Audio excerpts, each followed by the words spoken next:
Football Friday, sponsored by Window World Auto Buyers and ARH.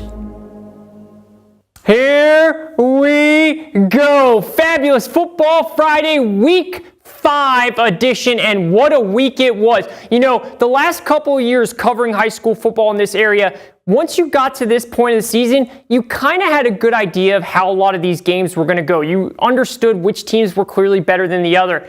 This season, that is not the case. There are teams that are winning that I did not think there was a chance. There's upsets happening every single week, and that is why it's coming for one of the best seasons we have had here in Southern West Virginia in a long time. And let's bring in my guy, Matt Rainier. Matt, I'm glad you're with us this season because it is turning out to be an incredible one. Yeah, it's been up and down pretty much all season long. And really, like you mentioned, games that we thought, oh, those are a lock. That's easy. That team's going to win. Not been the case at all. We've seen multiple upsets throughout the entire season, and especially throughout this week and the last couple weeks. It's just been absolutely insane so far. It has been, and it's made these weeks great. It's made them exciting. Now we don't know what's going to happen. And speaking of upsets, well, let's start there. What's happening when we were there all day long, Greenbrier East? We talked to head coach Lee. Matt talked to head coach Lee before the season started. He was very high on his team. They came out. They beat Woodrow at Woodrow, a 4A team. Could they really beat two 4A teams in one season? Well, Oak Hill's got to go there and find out. Let's go out to Greenbrier East, where this one is a good one. One of the most picturesque scenes that we have seen for a high school football game under that blue and purple painted sky. 4th ranked in AAA, Greenbrier East taking on 7th ranked in Quad A, Oak Hill. Two teams with playoff dreams on their mind ahead of that coin flip. East with the ball first. They get going with that quick hitter out the flat. Brody Hamrick connecting with Grant Burnett, one of his favorite targets. East goes play action here. Hamrick rolls out and connects with Jaisheem Green. He's going to break a couple of tackles for a big gain. Look at him spinning and flopping his way for yards after contact. Remember that as Hamrick pulls the ball back, takes it himself. He's rumbling inside the 5-yard line, but Oak Hill isn't giving up. They come up with a big stop, making it 4th and goal for East, with a holding penalty pushing them to the 19-yard line. But here comes yards after catch again. Burdett with the grab. He breaks a couple of tackles. Here we go. 4th and 19, remember it, throws it up, Burdett. He breaks a couple of tackles right here and finds his way into stretching across the goal line. Oak Hill with the ball now. Big start there for East. They're trying to get something going, and the East defense comes up big here. We'll show you this again in a second, but Zaire Lee makes the interception in robber coverage and returns it for great field position for East inside the 10-yard line, and then Gavin for East punches it in. Look at this, a big-time roller coaster ride right over the goal line for the touchdown. Now, Oak Hill with the ball once again. The East defense, guess what? They stand tall. Again, this is a storyline that we're going to start to follow. This East defense is real. The team tackling, Oak Hill has to punt with nowhere to go. Hamrick wastes no time, takes advantage. And look what he does. Nathan Subtle, wide open, and he's going the distance. He's gone. Big time lead ends with a big time win. 2nd quarter now. Oak Hill with the ball, and once again, the East defense comes up big. Harrison Smith with the strip sack, and East wins in an upset, 45-7.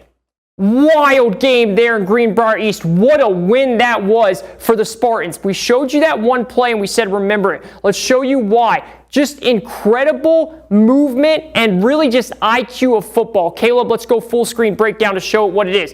It all starts, me and Matt have talked about this so many times, with up front. That's how football always starts. Watch these big boys up here. 60, and you got a couple more that's not on the screen. And look, Oak Hill has some very big guys on the line too. But watch East just penetrate right through that offensive line and go ahead and play it, Caleb, and make Antoine Hicks uncomfortable where he has to roll out. And then 9 sits there, we'll play it through and we'll show you this next time.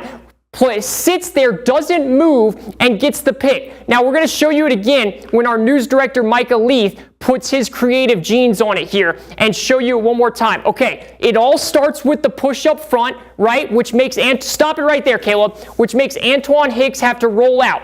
Watch number 9 right here.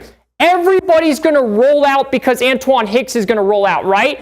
9 stays still in the robber coverage. He doesn't move, which kind of keeps him hidden right here. Antoine Hicks doesn't see him, and watch what happens. See how he just plops right there? Comes right to him. Easy pick, easy turnover. That is football IQ at its finest.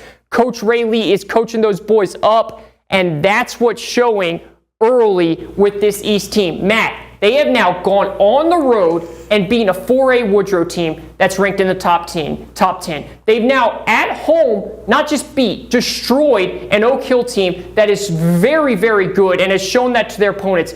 Greenbrier East is for real. Iron sharpens iron. That's what Coach Lee told us at the beginning of the season. I love that saying. And really, he broke it down perfectly with that coverage. Just sitting there, right in that robber coverage, just the quarterback couldn't see him. The offensive line, everyone's focused on moving over to the other side, sits perfectly where he needs to be, saw the opportunity to make a pick. And if he doesn't trip right there, that's potentially for a pick 6 for Greenbrier East right there. It is. And if you see his teammate after he trips, he grabs his helmet because he knew I would be the exact same way. The frustration, no. Absolutely. But they ended up getting the touchdown, and again, it all started because that pressure made Antoine Hicks have to roll out and go. Now, I do just want to say one thing. Oak Hill is very banged up. Usually it's Luke Endicott at quarterback. He got banged up in that Princeton game, and he is still banged up. That is why Antoine Hicks, that quarterback, he's very good. He's a total athlete, so no excuse, but Oak Hill is banged up. Matt, what do you have over there? Absolutely. It's time for our Game of the Week, sponsored by C. Adam Tony Tire Pros. It was a good one heading into the matchup. The Bluefield Beavers off a big win against Woodrow Wilson, taking on Independence, who hasn't allowed a touchdown or any points in the last 2 games. Let's jump right into it. Big time 2-way matchup between these two teams, two of the best teams in the class. Starting things off, it's Silas Nelson. He's going to get it going, makes a man miss, sheds a tackle, he's off to the races, and he's going to walk in unopposed, gets things going for Independence. Touchdown with just under a minute into the game, and the Beavers were on offense, but they fumbled the ball right here. Silas Nelson, you see him right there, number 12. He picks it up, and it's taken a whole army of guys to finally bring him down. That would end up setting up the Patriots in the red zone, and Nelson, he had 1 touchdown, tack on another one, bodies some guys to get in, and it gets up to a 14-0 lead. Beavers, they need some offense to get it going. Simpson, he's going to go deep, has his man Jamarius Smith coming back to get it, and he has to haul it in. A great catch, setting them up inside. Now, here's the thing. 4th and goal. Simpson's not in the game. Direct snap to Jones, but he gets swallowed up by the Patriots defense. They make a huge stand in the red zone to keep Bluefield off of the scoreboard. Now, Patriots are driving. It's 3rd down inside the 20. Brock Green, he's going to look, going to take his shot at the end zone, but he gets broken up right there. Jahiel Jones and Pax Calhoun on the coverage. Independence ends up settling for a field goal. It's now 17-0. Another 4th down inside the 20, but Bluefield, they can't punch it in. Missed opportunities. Independence, they haven't allowed a touchdown or any points like I mentioned the last 2 games, and it's showing up here. Simpson has to roll out on a 4th and 16. He finds his man, and he's going to outrace everybody, going for the end zone. He is in. Touchdown. That was Tylee Simon breaking the tackle and getting into the end zone. Great celebration to boot right here with his teammate, and they're on the board. Starting things off in the 3rd. Green rolling out to his left, but he gets stripped. The ball is out. Do they get it? Yes, they do. It was Jeremiah Jones with the recovery. It ends up getting a field goal for them to make it a 7-point game, 17-10. But Bluefield, or Indy, I should say, they respond. It's Silas Nelson again, powering his way forward. It looked like he fumbled right there, but it was ruled a touchdown. It's 24-0.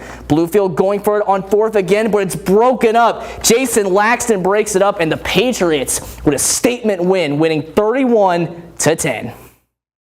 Wow. All right, the Independence is really good, man. And it just shows you cannot make mistakes against them. You showed it multiple times. you have to convert on those plays if you want to beat Independence. Absolutely. They went forward on fourth down Bluefield, that is, 3 times inside the 20, and that ended up really being the difference, because if they convert those, or at least get touchdowns out of 1 or 2 of them, we're looking at a completely different ball game right here. But really, I think that's kind of what makes the difference. I don't think this is a huge loss for Bluefield. They won against a 4A team the week prior, and they have a tough loss here. Independence is one of the best teams in the state of West Virginia. Let's be real here. They are for real, 5-0 now. It's not really too big of a loss for Bluefield. No, absolutely not. They can take this and they can actually build on it. You make, like you said, a couple of those touchdowns, this game could be a lot different. But boy, is Independence good. We are just getting started. How does Pikeview rebound from a loss? What about Midland Trail, their first loss of the year? How do they rebound? And we've got a couple more with Princeton looking really good. All of that coming up next.